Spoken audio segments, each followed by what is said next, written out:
الرحمن الرحيم وسم تركي اسكول مقال مقدشو اسكول باللغة التركية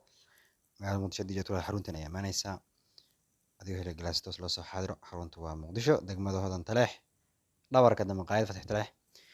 hees ayaan idiin soo turjumay ardayda cashirkan ayay aad iyo aad ay u xiiseeyaan hees soomaali waa heestaan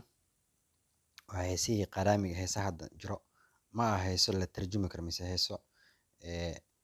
meelo lagala dhex bixi karo ma aha haddana inkastoo ay tahay way adag tahay inaad laba luuqad heesahooda aad ku tarjunto mararka qaar waxaad arkaysaa in erey ahaan ay u kala duwan yihiin laakiin haddana ay isku macno yihiin mararka qaarna waxaad ku arki kartaa hal erey oo soomaali ah markii aad turki ku beddesho wuxuu noqonaaba wax aanan lahayn macno halka soomaaligana uu leeyahay macno laakiin ilaa iyo xad ayaan isku dayay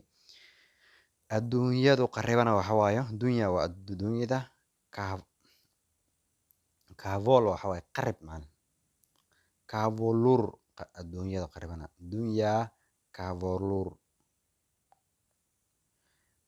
qarib iyo dhibaatiyo achi ve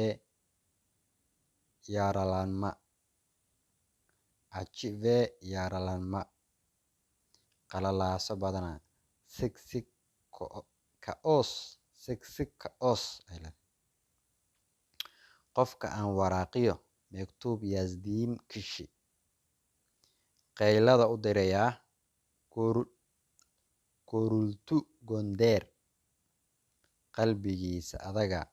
oonun kalbi katilashte qarni tegay jacaylkii ashki gajanbiir nesil qays iyo cilmiba dilay qays vee ilmi olduruldu leylana qabriga dhigay leylonun meezaar seti meezaar waxa waaye qabri seti waxa waaye dhigid anuu igu qabo buu yiri beni soud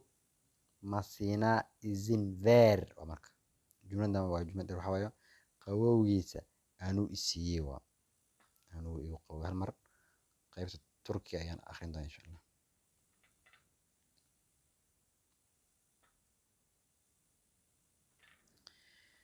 dunya kahvolur achive yaralanma sigsig kaos mektub yazdiim kishi korultu gondeer onun kalbi katilashtı ashki gajanbir nesil qays ve leyle olduruldu leylonun qays ve ilmi olduruldu leylonun mezar seti beni soud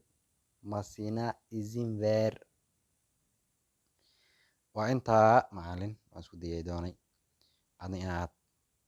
soo akhriso insha allah ilahi kugu duwo wassalaamu calaykum waraxmatullaahi tacaala wabarakaatu